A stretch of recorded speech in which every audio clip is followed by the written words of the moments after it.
So student, ये video में मैं आपको बताऊंगी कि वेब प्रोग्रामिंग जो सब्जेक्ट है एफआईटी का सेमेस्टर 2 का पेपर पैटर्न क्या है, कितने मार्क्स के क्वेश्चंस आते हैं। So let's start. ये है अपना सिलेबस, एफआईटी का सेमेस्टर 2 का वेब प्रोग्रामिंग का सिलेबस है। तो इसमें आप लोग देख रहे होंगे कि यहाँ पे थ्योरी एग्जाम दिया हुआ है 75 मार्क्स का। थ्योरी एग्जाम कितने मार्क्स का है? 75 मार्क्स का। और अपने पास यूनिट है, यहाँ पे ये जो सिलेबस दिख रहा है आपको, इसमें जो यूनिट है ना, उस वो कितने यूनिट का है? 5। हर एक सब्जेक्ट का यूनिट जो होता है 5 यूनिट्स होते हैं ना हर एक सब्जेक्ट में। तो मैं यहाँ पे पहले आपको बता दूं कि पेपर पैटर्न कैसे होता है। Paper pattern: question number 1, question number 2, 4, 5, ऐसे 5 क्वेश्चंस रहेंगे।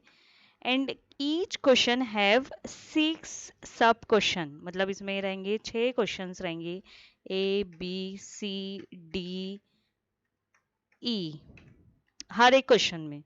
ठीक है, 5 क्वेश्चन हो गए हम लोगों का। और हर एक जो मेन क्वेश्चन है, मतलब हम लोगों का ये रहेगा अटेम्प्ट एनी 3।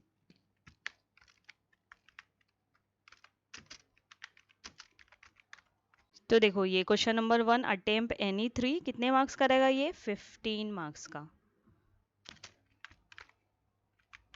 हर एक क्वेश्चन जो रहेगा 15 मार्क्स का रहेगा। और हर एक क्वेश्चन में सब क्वेश्चंस कितने रहेंगे? 6 क्वेश्चंस। ये देखो, ये आपका हो गया paper pattern. Question number 1 attempt any 3, कितने क्वेश्चन है? 6 क्वेश्चन है। उसमें से आपको कितना अटेम्प्ट करना है?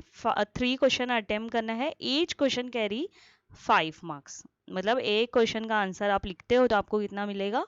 5 मार्क्स मिलेगा। तो 3 क्वेश्चन का आंसर लिखोगे तो आपको कितने मार्क्स मिलेंगे? 15, है ना। मतलब आपको कितने ऑप्शंस मिले? 6 है। उसमें से अपने को, मतलब 100% ऑप्शन है ना यहाँ पे। 6 क्वेश्चन है, उसमें से अपने को अटेम्प्ट कितना करना है? 3 अटेम्प्ट करना है। सेम ऐसी क्वेश्चन नंबर 2 में भी 6 रहेंगे, 3, 4, 5 में भी सेम अटेम्प्ट एनी 3। और कितना मार्क्स का रहेगा? 15। तो 15 इंटू 5, टोटल मार्क्स हम लोगों का कितना हो गया? टोटल मार्क्स हो गया हम लोगों का 75, है ना। 75 मार्क्स का हम लोगों का ऐसा ये पेपर रहेगा। ये देखो, ये हो गया हम लोगों का पेपर पैटर्न। तो अब तुम लोग यहाँ पे देखोगे कि हर एक क्वेश्चन में क्वेश्चंस कितने आते हैं? 6 क्वेश्चंस आते हैं। और हम लोग को अटेम्प्ट कितना करना रहता है? 3 अटेम्प्ट करना रहता है। और ये भी एक चीज़ याद रखो कि हर क्वेश्चन, जैसे क्वेश्चन नंबर 1 का जो है क्वेश्चंस, वो कहाँ से आएंगे? यूनिट 1 में से। क्वेश्चन नंबर 2 के जो क्वेश्चंस है वो कहाँ से आएंगे? यूनिट 2 में से। सेम ऐसी क्वेश्चन नंबर 3 में जो क्वेश्चंस है वो कहाँ से आएंगे? यूनिट 3 में, 3 से। सेम क्वेश्चन नंबर 4 का यूनिट 4 से। क्वेश्चन नंबर 5 के क्वेश्चंस कहाँ से आएंगे? यूनिट 5 से। मतलब क्या हो गया कि हर एक यूनिट कितने मार्क्स का हो गया? हर एक यूनिट 15 मार्क्स का हो गया। इसलिए मैं हर एक स्टूडेंट को ये बोलती हूँ कि सिलेबस वाइज स्टडी करो। बस वाइज स्टडी करोगे तो तुम लोग बराबर समझ में आएगा कि अच्छा, ये क्वेश्चंस अगर तुम लोगों को डिफिकल्ट लग रहे हैं, अगर कुछ यूनिट तुम लोगों को डिफिकल्ट लग रही है, तो क्या कर सकते हो? तुम लोग उसको स्किप कर सकते हो। जो इजी लग रहा है तो वो क्या कर सकते हो? वो मार्क्स तुम लोग देख सकते हो कि हाँ, ये यूनिट में से तो 15, हर एक यूनिट में से कितने मार्क्स का क्वेश्चन आएंगे? 15 मार्क्स का। तो ये पेपर पैटर्न ये हो गया। आई थिंक ये क्लियर हो गया होगा सबको। 75 मार्क्स का क्वेश्चन पेपर रहता है और 5 क्वेश्चंस रहते हैं।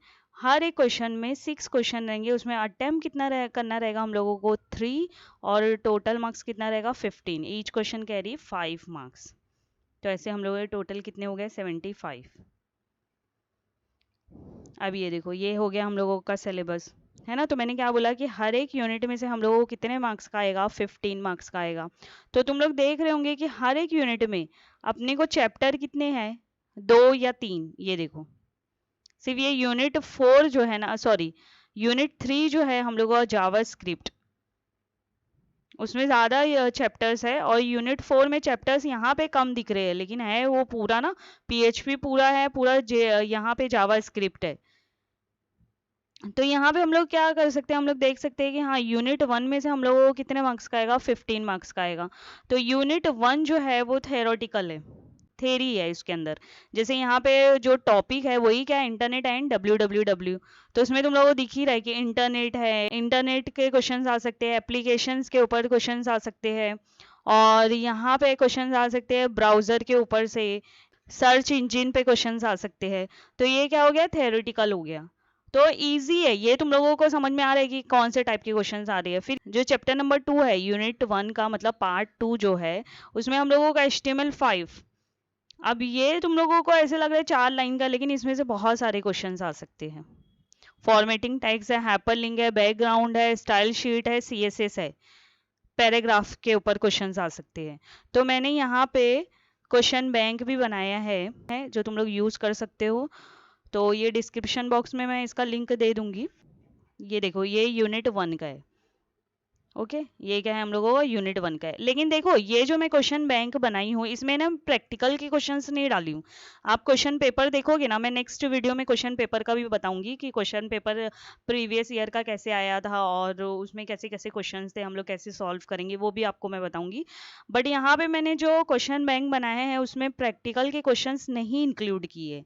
तो आप लोग ये मत सोचना कि प्रैक्टिकल्स के क्वेश्चंस नहीं आते एग्जाम में, एग्जाम में प्रैक्टिकल के क्वेश्चंस आते हैं। तो ये हो गया हम लोगों को यूनिट 1। अभी देखो, हम लोगों का यूनिट 2 पूरा का पूरा HTML, जितने टैग है, एग्जाम्पल्स, प्रैक्टिकल, सारे के सारे यूनिट 2 में है। देखो, ये जो सब्जेक्ट है ना, वेब प्रोग्रामिंग, ये बहुत वास्ट है ना। 3 चीजें हम लोग सीख रहे हैं यहाँ पे, HTML भी, जावास्क्रिप्ट भी, PHP भी। फिर देखा जाए तो हम लोग 4 चीजें हैं, क्योंकि PHP जो लास्ट है हम लोग का यूनिट 5 वो क्या है, PHP एंड MySQL। तो हम लोग ये जो सब्जेक्ट है वेब प्रोग्रामिंग बहुत वास्ट है, लेकिन ईजी भी है, क्योंकि HTML के जो टैग्स है वो इजीली मतलब लर्न हो जाते हैं स्टूडेंट्स को। तो यहाँ पे ये जो यूनिट 2 है, यहाँ पे ये टॉपिक देखो, HTML5 page layout and navigation. तो ये यूनिट 2 में कितना हम लोगों के पास टॉपिक है, 2 टॉपिक तो दिख रहा है, लेकिन पूरा का पूरा HTML जितने सारे टैग है, टेबल के टैग हो गए और चेक बॉक्स हो गया, फॉर्म का देखो यहाँ पे दिया है, टेबल, फॉर्म्स एंड मीडिया, तो 3 हो गया ना, 3 अलग अलग हो गया। तो ये सारा हम लोगों का यूनिट 2 का है। यूनिट 2 के क्वेश्चंस मैंने यहाँ पे देखो दे दिए हैं। अगर किसी को कोई क्वेश्चन में कुछ डाउट होगा और उस लोगों को चाहिए कि मैम एक्सप्लेनेशन का भी वीडियो बनाओ, तो तुम लोग फिर कमेंट बॉक्स में लिखो, तो मैं नेक्स्ट उसमें फिर ऐड करूंगी। नेक्स्ट आता है हम लोग यूनिट 3। तो यूनिट 3 जो है वो पूरा का पूरा क्या है, जावास्क्रिप्ट। जावास्क्रिप्ट स्टार्टिंग से एंड सब चीज आना चाहिए इसमें, सब टॉपिक है। जावास्क्रिप्ट ऑपरेटर हो गया, स्टेटमेंट हो गया, कोर जावास्क्रिप्ट हो गया, documents and it's associated object है, इवेंट एंड इवेंट हैंडलर्स, सारी चीजें आपको आना चाहिए जावास्क्रिप्ट। तो ये यूनिट 3 जो है वो बहुत वास्ट है, लेकिन इजी भी है। ऑपरेटर्स तो हम लोगों ने सी लैंग्वेज में भी देखा है, स्टेटमेंट भी सी लैंग्वेज में देखा है, सिर्फ क्या है होगा, सिंटैक्स का चेंजेस होगा ना। डिफरेंस किस में होगा, सिंटैक्स में। तो अगर आपको लॉजिक आता है, अगर आपको मालूम हो गया कि फॉर लूप ये काम करता है, तो आप वो हिसाब से लिख सकते हो, फ्लो चार्ट बना सकते हो, सिंटैक्स लिख सकते हो। तो कोई भी एक सिंपल एग्जांपल भी दे सकते हो। तो ये 3rd यूनिट है, इसका भी मैंने तुम लोगों को क्वेश्चन बैंक दिया है, यूनिट 3 का इंक्लूड किया है इसमें। प्रैक्टिकल्स नहीं है, मैं बार बार बोल रही हूँ कि यहाँ पे मैंने प्रैक्टिकल्स के क्वेश्चंस ऐड नहीं किए। जैसे अभी फॉर लूप का है, तो तुम लोगों को फैक्टोरियल के क्वेश्चंस आ सकते हैं, फिबोनाची का आ सकता है, इफ में तुम लोगों को इवन ऑड का आ सकता है। तो ऐसे क्वेश्चंस मैंने ऐड नहीं किए, लेकिन आ सकते एग्जाम में। ओके, नेक्स्ट हम लोगों का है PHP। तो यहाँ पे भी PHP स्टार्टिंग टू एंड सारी चीज़ें हैं, लेकिन उसमें भी तुम लोगों को बहुत सारे टॉपिक सिमिलर है। जैसे जावास्क्रिप्ट में है, हम लोगों ने देखा कंट्रोल स्ट्रक्चर है, कमेंट है, तो ये दूसरे भी लूपिंग है, ये दूसरे भी प्रोग्रामिंग लैंग्वेज में है, तो फिर वो तुम लोगों को थोड़ा ईजी हो जाएगा। और यूनिट 4 का भी क्वेश्चन दिया है मैंने। यूनिट 5 में जो है हम लोगों का एडवांस PHP आ जाता है MySQL के साथ। तो ये दिखने में तो बहुत कम छोटा सा टॉपिक लग रहा है, लेकिन तुम लोग सिंटैक्स वो सारी चीज़ें देख लो। और यहाँ पे देखो, यूनिट 5 का मैंने ऐड कर दिया है क्वेश्चंस क्वेश्चन बैंक में, प्रैक्टिकल नहीं दिए। तो ये हम लोगों का हो गया क्वेश्चन बैंक। अभी अपने को कैसे लिखना है, सबसे इजी ये है यहाँ पे कि जब भी तुम लोग आंसर लिखते हो तो कैसे लिखोगे, पॉइंट वाइज लिखो। कभी भी आंसर कैसे लिखो, पॉइंट वाइज लिखो, ठीक है, वो बहुत इजी हो जाता है। और एटलीस्ट 10 पॉइंट लिखो फॉर 5 मार्क्स, ठीक है, कितना पॉइंट लिखो, 10 पॉइंट लिखो, किसके लिए, 5 मार्क्स के लिए। तो ऐसे तुम लोगों को 5 मार्क्स मिल सकते हैं, पॉइंट वाइज लिखोगे तो इजी हो जाता है असेसमेंट के लिए, चेकिंग के लिए।